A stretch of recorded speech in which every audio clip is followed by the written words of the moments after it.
It was late September, the kind of crisp, cutting cold that whispered the coming of winter, when a team of climbers ascending the eastern face of Mount Rainier made a strange discovery. Tucked inside a narrow ice fissure just below the summit ridge, they found something no one expected, a set of crude carvings etched deep into a wall of blue glacial ice. The letters, worn and warped by time, spelled out a series of initials, followed by a date, OCT 22, 2013. The discovery, at first puzzling, was quickly matched to an unsolved case that had haunted Washington state for a decade. 10 years earlier, on that very date, a group of 4 experienced hikers had vanished during a surprise snowstorm that battered the Cascade Range. Despite intense rescue operations and relentless efforts by both officials and families, no trace of them had ever been found.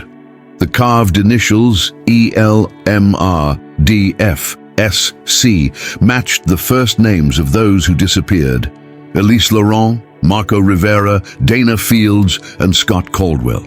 Their disappearance, long dormant in the back files of Pierce County Search and Rescue, had just been violently dragged back into the light. The original case was cold, but not forgotten. The 4 had left on what was supposed to be a 3-day backpacking trip along the Wonderland Trail, a rugged and scenic 93-mile loop encircling Mount Rainier. All in their late 20s, they were avid hikers and had done this sort of trip before. Elise, a data analyst from Seattle; Marco, a former park ranger turned environmental engineer; Dana, a nursing student from Spokane; and Scott, a military vet who'd recently relocated to Tacoma. They met through a local mountaineering club, bonded over shared interests, and made plans to summit Panhandle Gap before the season's first snowfall. October in the Cascades is unpredictable. Weather changes fast. What begins as a clear trailhead morning can become a whiteout by nightfall. The group had started their hike on October 19, 2013. They signed the logbook at White River Ranger Station at 7:18 a.m. Cheerful and confident, several hikers coming down that morning later recalled chatting with them. Elise wore a yellow beanie with a patch that read, "Keep Going." Scott carried a vintage compass clipped to his pack, a gift from his father. Dana was the only one who didn't bring trekking poles, something her mother would mention with bitter reflection later. According to the park ranger logs, the forecast for the weekend had shifted rapidly. On the morning of the 21st, a late-season snow system barreled in from the north. Satellite images showed the system intensifying quicker than expected.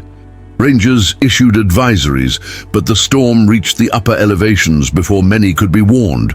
By the night of the 22nd, temperatures on the summit plummeted below 15 degrees Celsius and visibility dropped to near zero. No contact was made after that point. When the group failed to return by the 24th, Elise's roommate called the police. By the 25th, a multi-agency search and rescue effort was underway. Helicopters combed the ridgelines. K-9 units swept the trails near Indian Bar and Summerland. Nothing, not a tent, not a boot print, not a single dropped item. 1 week later, on October 30th, the search was called off. What followed was a decade of silence. A few conspiracy blogs speculated about foul play, citing a post from Marco's brother mentioning something odd in his last voicemail. Others suggested a hidden crevasse, a misstep, or hypothermic disorientation. Over time, the case faded into a handful of unresolved reports and one thick, dusty manila folder labeled simply Group Disappearance, MRNP 2013. That is, until the ice revealed its secret. The carving, confirmed to have been made with a metal edge, likely a climbing tool, showed signs of being etched in haste. A forensic glaciologist later suggested the writing had been preserved due to the depth and cold of the ice layer in which it was found. Remarkably, beneath the initials, a short phrase was faintly visible. Went south, thirded pass, she hurt. Investigators reopened the file the same day. The trail journal recovered from the ranger station was re-examined. A timeline was reconstructed. Based on the last known location at Summerland Camp on the evening of the 21st and the carving's position near Whitman Glacier, rangers concluded the group had likely attempted to descend southward toward Indian Bar after encountering impassable snowfields on the northern ridge. But why head south, deeper into the storm, rather than retracing their steps? Photos from other hikers taken that weekend were scoured. In one, taken October 20th at 5:43 p.m., the group appears in the background, crossing a narrow stretch near Panhandle Gap. Dana is holding her ankle. That detail, barely visible in the blurred photo, was not seen until this new review. The carving now made haunting sense. She hurt. Something happened to Dana. By the 22nd, with the weather deteriorating and one of them possibly injured, they may have decided to descend toward Indian Bar to seek shelter, but they never arrived. The reopened investigation deployed a specialized search team outfitted with thermal imaging drones and ground-penetrating radar. They mapped a new quadrant of the glacier, beginning at the location of the carving. Teams scanned the region around Third Pass, focusing on crevasse networks and icefall zones rarely explored. That's when they found the second clue. 1 week into the search, a trail camera belonging to a wildlife research team, long believed to have been destroyed in an avalanche, was recovered from a snow-covered stand of rocks half a mile from the carving site. Its memory card, remarkably intact, held a single surviving video clip. Dated October 23, 2013, the blurry footage, captured in near whiteout conditions, showed 4 figures trudging across the slope. One appears to stumble, another turns, helping them up. The last frame shows a flash of yellow fabric fluttering in the wind. A moment later, the image cuts to static. The footage ended there, but the questions had only just begun. 2 days after the rediscovery of the trail camera, the Washington Department of Natural Resources issued a restricted access order for a 5-mile radius surrounding Whitman Glacier's eastern face. Publicly, the reasoning was glacial instability. Privately, investigators were preparing for the possibility of uncovering human remains, frozen, preserved, and silenced for a decade. A command center was set up at the White River Ranger Station, the same place the group had signed in 10 years prior. Their names were still faintly visible in the old logbook, though partially smeared by water damage. Elise Laurent's handwriting, neat and clean, appeared above Marco's slanted script. One ranger, holding the page under lamplight, noted a strange detail, a blank 5th line below the 4 names, a line left unused, but with a faint dot of ink, as if a 5th name had been started, then abandoned. That minor inconsistency became the first of many. Archived call logs were pulled. In one record dated October 20th, 2013, Elise had placed a brief outgoing call from her cell at 2:13 p.m. The connection was weak, but the location data pinged near the Summerland Trail junction. The number dialed was traced to Dr. Eleanor Fielding, a Seattle-based trauma therapist. Investigators contacted her. Fielding confirmed Elise had been her client, but declined to discuss the nature of their sessions, citing confidentiality. What stood out, however, was Fielding's final note on Elise's file. Client reported growing paranoia, believes one group member is not who they claim to be, terminated session early due to visible distress. Follow-up missed. The journal entry from the ranger station, the call to a therapist, the cryptic carving, these fragments formed a new picture. The initial assumption that the group had been fully cohesive was now in doubt. Investigators created a reconstructed timeline. Oct. 19, group departs from White River Ranger Station, signed logbook. Oct. 20, 2:13 p. Embry, Elise makes call to therapist from Trail Junction. Oskiti 20, late afternoon. Group sighted at Panhandle Gap, Dana limping. Ossit to 21, snowstorm hits upper elevations, no further communications. Ossit 22, estimated, ice carving made, she hurt, went south. But what did she hurt mean? Was Dana's injury more serious than assumed? Or was someone else the one being referenced? The case files included statements from Scott Caldwell's brother, who mentioned a strange message Scott had sent the night before the trip. Feels off. Still going though. Don't tell Mom. We'll check in after. Investigators never found anything suspicious at the time, but under renewed scrutiny, it suggested Scott had reservations before the hike. The same brother mentioned Marco and Scott had a falling out during a previous expedition in Olympic National Park the summer prior, details of which were vague. Group dynamics shifted, noted the detective leading the renewed case, James Everly. That much is clear, but we still don't know why. On October 18th, the night before the trip, the group met at Elise's apartment in Capitol Hill. A neighbor, interviewed again, recalled hearing raised voices, initially dismissed as typical pre-trip stress. The recording from Elise's building security intercom revealed something odd. Elise buzzed someone in at 9:12 p. De deal, but only 4 left the building later. No footage confirmed who entered. Was someone else with them? That same intercom log was matched to a visitor entry under the name G. Calder. No one by that name was ever identified as part of the group. The name never appeared on permit applications, emergency contacts, or previous trip rosters. It was a dead end, or a clue buried in plain sight. Another breakthrough came with the resurfacing of Marco Rivera's old GoPro, found by Search Team 2, buried beneath a rock outcrop southeast of Third Pass. The device was nearly destroyed, but the SD card inside survived. Forensic techs recovered partial footage. The clips were short, fragmented, corrupted by time and moisture, but one, time-stamped October 21st at 3:47 p.m., offered a chilling moment. The camera, likely clipped to Marco's chest, showed the group arguing under heavy snowfall. Words were muted by wind, but gestures told the story. Dana points south.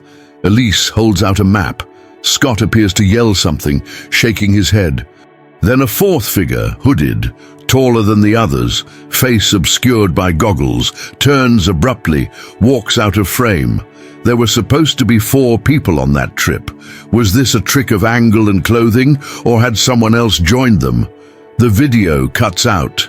But the presence of a possible 5th hiker, unknown to authorities, began to shift the investigation's core theory. The group may not have simply succumbed to the elements. They may have been trying to flee someone. Search teams refocused their efforts around the ice carving site in Third Pass. On October 19th, during a radar sweep, a narrow ice cave long buried by drift and time was discovered behind a collapsed ridge wall. Inside were torn fragments of nylon, a rusted compass, and a single torn page from a field notebook. It was still legible. Scrawled in faint pencil were the words, "She won't stop bleeding. South face is blocked. No way down. He keeps watching us. I don't trust him. Elise wants to try. 4 p.m. We move." There was no signature. The note confirmed several facts. Dana had likely suffered an injury. They attempted to descend, and someone, referred to only as he, was causing fear among the group. Was it Scott, Marco, someone else entirely? The compass found at the site matched the description of Scott's. His father confirmed the serial number, but there was no sign of Scott's body. Investigators now had 3 tangible locations: the carving site, the GoPro location, and the ice cave. All were within a half-mile radius. Search and rescue prepared to descend into deeper crevasse networks nearby, areas previously inaccessible without specialized gear. Before they did, another piece of evidence emerged, this time not from the mountain, but from a forgotten locker in the Seattle PD evidence room. It was a voicemail. Elise's phone, recovered and powered briefly in 2014 before its battery degraded, had pinged a single unheard message from October 21st, 2013 at 7:06 p.m. The voice, muffled and rushed, said, "If we don't make it, it wasn't the storm. He lied to us. We never should have trusted him." The call ended with static. The message had never been reviewed, buried under bureaucracy, the phone tagged for destruction, then forgotten. Now, it reframed the entire mystery. Who lied? Who was he? And how could someone unnamed, undocumented, vanish into a storm with no trace, while leaving fear in his wake? The search deepened. By early November 2023, Mount Rainier's glacier corridors echoed not with wind, but with the dull thud of ice axes and the low hum of forensic drills. The case had evolved far beyond the local ranger station's reach. Now, it was a full interagency investigation. U.S. Park Service, FBI Behavioral Analysis Unit, and 2 forensic anthropology consultants from Quantico were on site. It was the discovery of the field notebook fragment that forced the shift, that pencil-written line, "He keeps watching us. I don't trust him," was enough to trigger behavioral profiling procedures. The team's working hypothesis changed. This was no longer classified as an accidental death scenario. Now it was officially labeled a possible multiple victim event under duress. The press caught wind of it almost instantly. Seattle Times ran the headline, "Did Mount Rainier hide a killer?" Talk radio spun theories about cults, survivalists, even a rogue ranger gone mad. A local podcaster claimed he'd identified the mystery man in the GoPro footage, a ghost hiker who'd been spotted across multiple trailheads for years, always alone, never identified. The story spiraled, but the FBI wasn't interested in theories. They wanted data. They began reconstructing the group's last known 72 hours in minute detail, using a combination of historical weather models, GPS extrapolation, signal tower decay, and drone-mapped glacier footage. A composite 3D map showed that if the group had tried to move southward from Third Pass on October 22nd, they would have encountered an avalanche field, impossible to cross on foot, especially with an injured member, which meant they had to have stopped, or turned back, or split up. Then came another crack in the official narrative. Investigators uncovered discrepancies in the original 2013 search logs. According to official records, 14 aerial sorties were flown in the first 10 days of the search. But one flight, sortie number 9, logged October 25th, listed snow surface anomalies spotted at grid 27C. The file had been marked for follow-up, but no secondary flight had ever been recorded. That report, buried in the archive, contained a grainy photo attached via fax. In it, a dark, angular shape jutted from a snowdrift, not rock, but possibly metal, possibly a pole, possibly a trekking pole. The team confirmed Dana Field's pack inventory included a pair of carbon fiber trekking poles, custom ones with orange grips. For 10 years, that detail had been missed. The grid coordinates were input into the new drone system. On November 7, 2023, at 9:52 a.m., a downward camera sweep captured a glint under the ice.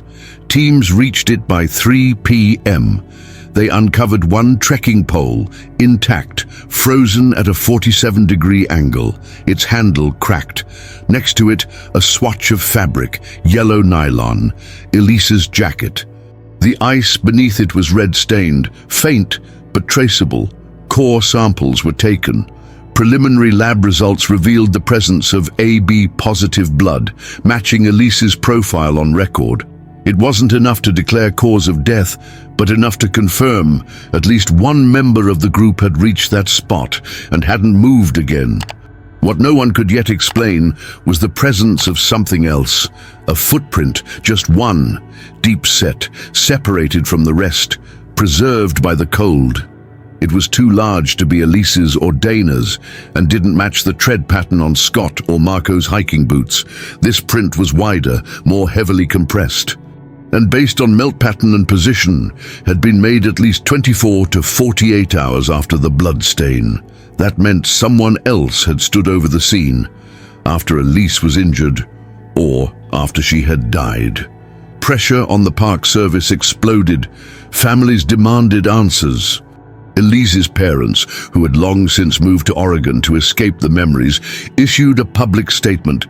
"We were told it was the storm, that they were together, that they likely never suffered, but now we know at least one of them did. Someone watched her die and then left." The media frenzy grew. The media. Scott Caldwell's father, once a quiet figure, granted an interview to a local news station and dropped a bombshell. His son had once mentioned a fifth person, not during the trip, but 2 months prior. He said someone had been following them, Mr. Caldwell said, during training hikes. Same guy, dark pack, no visible ID, never spoke. Just watched. That detail, previously dismissed, now seemed central. Search teams widened the radius. Then something unexpected happened. On November 11, 2023, a frozen satchel was found, wedged between ice sheets southeast of the carving site. Inside was a rusted utility knife, a signal mirror, an emergency radio, and a folded plastic ID badge. The name read Calder, Graham R. Agency, Contract Environmental Surveyor, WA DNR Expiration. Sept 2013, Graham Calder. The same name that had appeared in the building intercom logs at Elise's apartment the night before they left. No one by that name had ever been registered as a park employee. No official record existed beyond a single contract entry from spring 2013, cancelled due to non-compliance. No known address. No listed emergency contact, nothing. He'd vanished long before the group had, which raised the question, had they invited him or had he followed? A forensic analysis of the satchel items revealed DNA on the knife handle, partial profile, male, no matches in CODIS, but swabbed blood residue from the blade yielded a trace sample that matched Marco Rivera. This changed everything. Did Graham Calder attack them? Was there a confrontation, or, as some began to fear, did Marco strike first? The dynamics of the group were reassessed. Marco had training in survival. Elise had expressed distrust in someone. Scott had a falling out with Marco prior to the trip. Dana was injured. And now, Marco's blood was found on a blade belonging to a man who never should have been there. But no bodies had yet been recovered, no clear cause of death, only puzzle pieces. Then came the turning point. On November 14, 2023, drone footage from the Third Pass icefall revealed a vertical shaft, a collapse cavity created by summer melt and internal glacial shear. At 6:33 p.m. Search Team Delta descended and found what remained of an encampment, sleeping pad fragments, a cracked GPS case, and a camp journal. Inside, on the final page, a message written in block print. "He's gone. Took the mirror and Elise's jacket. We're cold. Dana can't walk. Scott hasn't spoken in hours. I don't know what Marco is planning. I don't know what anyone is anymore. If someone finds this, tell our families we tried. We really tried. No signature, but the writing matched Elise's earlier notes. One more sentence was scribbled below in another hand. Survival does things to people." The writing matched Marco Rivera's. The journal ended there. No remains were recovered from that location. Only silence. And the sense that the true story, the one told between broken gear, carved ice, and words scratched in fading pencil, might never be fully known. The mountain kept its secrets close. The final phase of the investigation, initiated on November 20th, 2023, brought the largest forensic operation to Mount Rainier since the 1980s. Over 36 search personnel, cadaver dogs trained for glacial conditions, and a team of alpine archaeologists began the last push into the upper ice corridor beyond Third Pass. A temporary melt corridor, exposed by unseasonal warmth, allowed limited access to areas previously unreachable. What they found offered only fragments of the story, but they were enough. On November 22nd, wrapped in the permafrost at the edge of a vertical melt fissure, searchers recovered a skeletal forearm, later confirmed by DNA as belonging to Dana Fields. Not far from it, buried under layers of scree and compacted snow, were scraps of torn fleece and a melted aluminum cookware set with initials engraved faintly, Mr. The assumption, long held by Marco's parents, was grimly confirmed. He had not left the mountain. His remains were not recovered, only trace indicators, hair samples, a tooth, and bone shards consistent with trauma from a fall. Analysts could not conclusively determine whether he had fallen or jumped.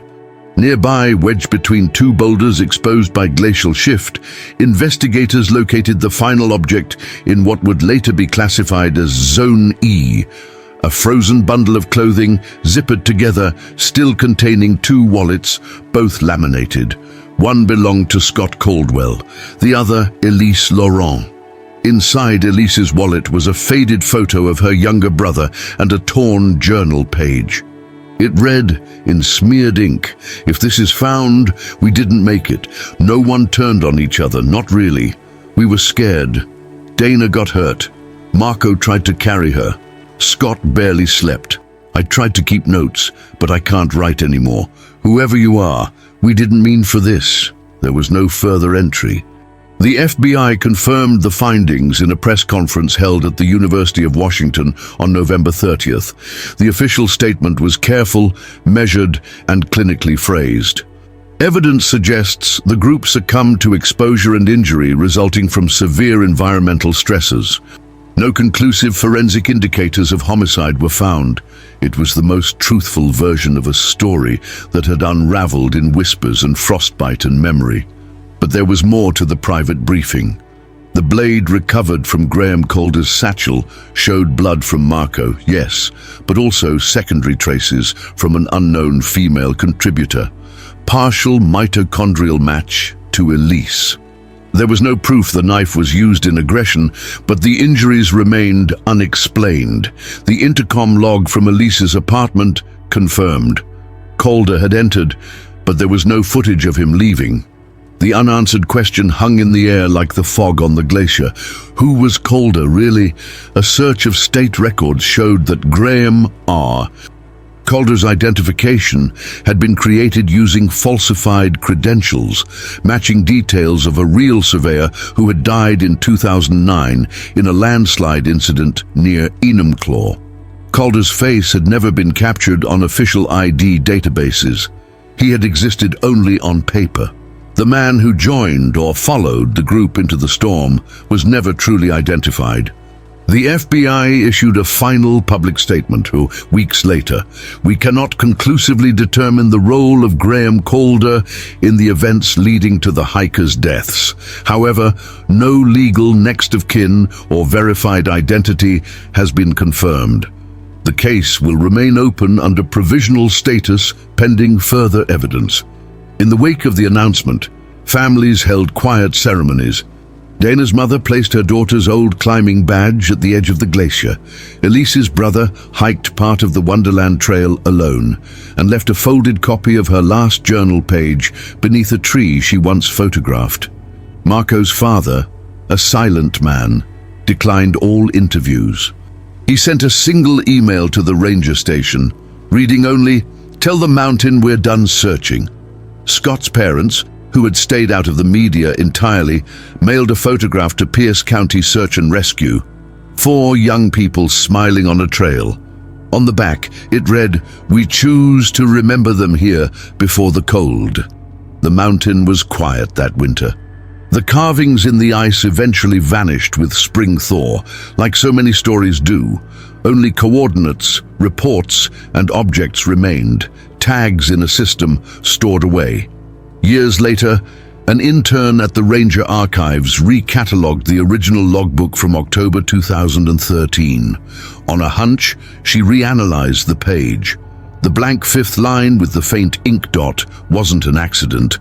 Under infrared light, a faded letter emerged, a capital G. The name had once been started, then scratched out: Graham Calder. Someone had known, someone had hesitated, and then decided not to write it down. The ice never confessed fully. The case was closed, not resolved. And on a remote stretch of trail near Third Pass, a small aluminum plaque was quietly fixed to a flat rock in spring of 2024. It bore no names, only a date, and a sentence, etched in steel: "We tried. We really tried."